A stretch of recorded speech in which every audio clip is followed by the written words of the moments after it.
Tourism can be a huge payoff for local economies, but some locations are now seeing a backlash against high amounts of tourism from the local population. Just in the past year, protests in Barcelona used super soakers on tourists at restaurants, and governments in certain locations have taken action specifically targeting the tourism industry. Issues like housing affordability and overcrowding mark the top concerns for many people in those locations. Today, we will talk about the issues with high levels of tourism and how you can reduce your impact on communities that you may visit in the future. Hi, my name is Evan, and I've advised hundreds of travelers on travel to tough destinations all over the globe. If you enjoy the video, please like, subscribe, and check out some of the other videos on the channel as well.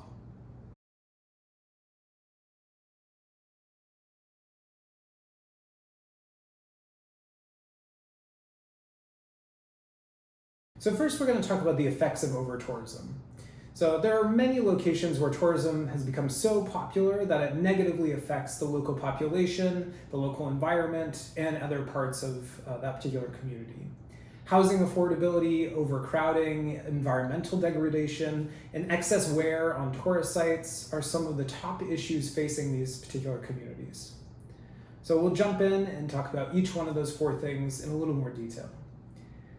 In terms of housing affordability, the rise of home sharing platforms like Airbnb and VRBO or Vrbo, as well as the digital nomad trend, has had a significant effect on the local housing supplies and affordability for many popular tourist communities.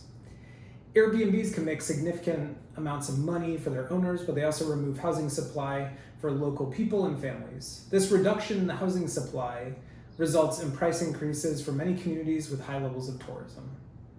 The result has been high levels of regulation for short-term rentals in certain areas. In many heavily touristed cities, Airbnbs and Vrbos have to be registered to a local authority, which may have a complete freeze on new licenses, like in the case of Lisbon, Portugal.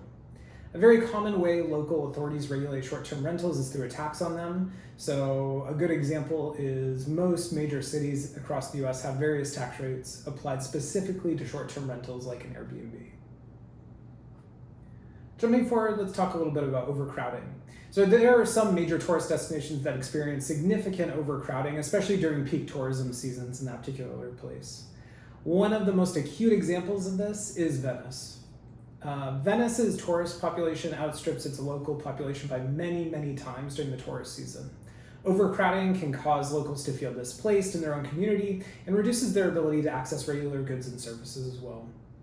Cities like Venice have implemented a permitted entry system that requires registration for day trippers and a payment of 10 euros. In addition, they've also put further regulations on the tourism coming from the cruise industry as well, going into Venice. So multiple regulations sort of add up to address the overcrowding issue.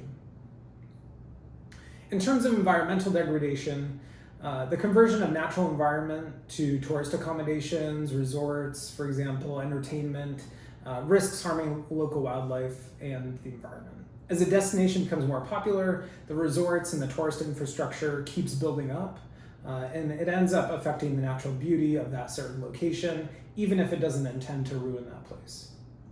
The end results are areas that are previously known for natural beauty that are now at risk due to pollution and property development. Some locations that are good examples are Tulum, Mexico, and then May Bay in Thailand, which has been completely shut down because of the effects on the coral reef there. And then in terms of wear on tourist sites, famous tourist destinations like the Colosseum in Rome, the Acropolis in Athens, Machu Picchu in Peru, and many other sites around the globe receive high tourism numbers, which result in wear on those particular ancient sites.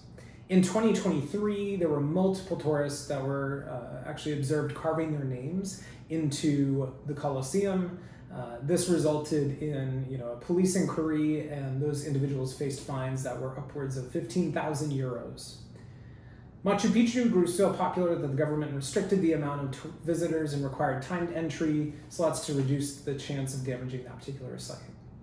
In the US, major national parks have also done a similar program Most of them do require some kind of time entry, and there are certain parts of the park that specifically require, another timed entry ticket, so they can reduce the amount of numbers coming into that location and reduce the potential of, wear on that location and environmental degradation because of overcrowding.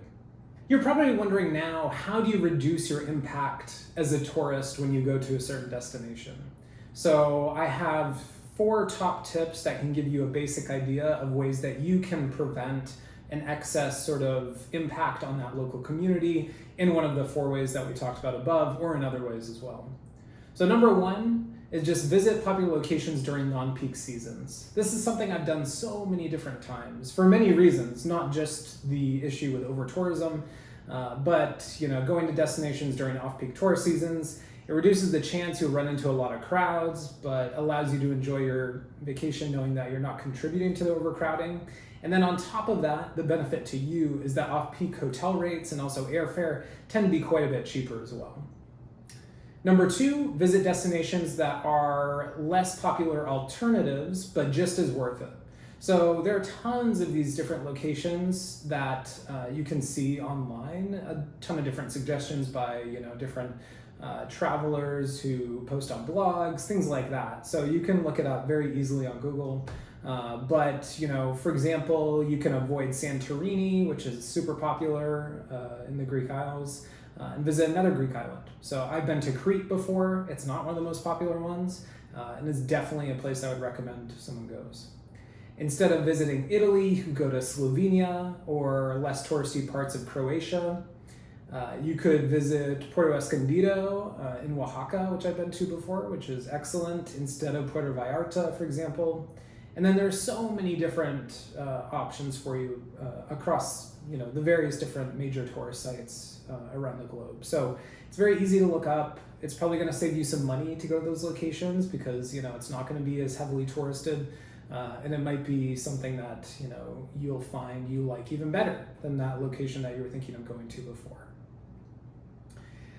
Another tip, number 3, would be utilize hotels instead of short-term rentals, especially if you can find locally owned non-chain hotels.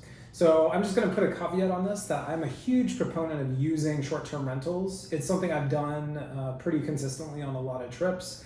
But again, there are some other factors to that. Oftentimes I'm going during off-peak seasons. I'm trying to make sure that I sort of blend in with the local community as much as I can. But that being said, there are some locations that I've stayed in hotels. So Barcelona is a really good example of this. We mentioned before that Barcelona has had these sort of anti-tourism protests. And so, I didn't want to feed into that any further by, taking up a spot in an apartment that could be someone's home. So I decided that I was going to stay at a hotel. It was perfectly acceptable in a great location. And, definitely helped to reduce my impact on that particular journey. In addition, I would just say, there are some places where it'd be harder to stay at a hotel depending on where you're going, but hotels tend to have just a higher standard and a more consistent standard across the board because there are expectations for a hotel, whereas, Airbnb and Vrbo, you do have to be relatively careful, look at reviews, just monitor that closely before you go.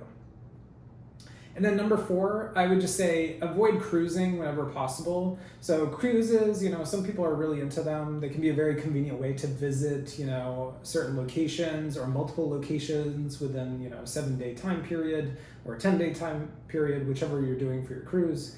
But it really does cause a lot of issues when you've got a constant, daily offloading of thousands of tourists in a specific city or a specific site. And in general, it really contributes to some of those negative effects. So we talked about Venice limiting the ability for cruise ships to drop off passengers. Other locations too are kind of going in that direction. So I would just say, you should be cautious of cruising, just be aware of where you're going. There might be smaller cruise lines that you can take that will stop at smaller ports where there's less of an impact, but it might be helpful to the local economy. And then the last thing I would just say on that is cruising is really not environmentally friendly. And I know, everybody will say flying to a destination, obviously, it takes a lot of jet fuel. That's not environmentally friendly either, but cruising is specifically not environmentally friendly. So I would say, just keep all of that in mind before you decide to book a cruise. There are other ways that you can travel aside from a cruise.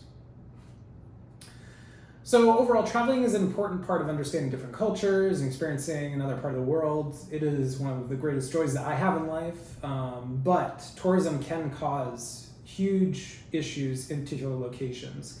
Economic booms, but also huge issues. So can really place an undue burden on a local population, on the local environment. And I would just say, as a traveler, you do have to think of sort of like the ethical and moral obligation of your travel, and that you should tread lightly within the destination that you visit. So I would always suggest you get off the beaten path, ensure you're placing as little of a burden as possible on that particular destination while you soak up that culture. So please feel free to comment any questions you have down below about what I mentioned above. And then I'm excited for future videos, so see you in the next one. Thanks so much.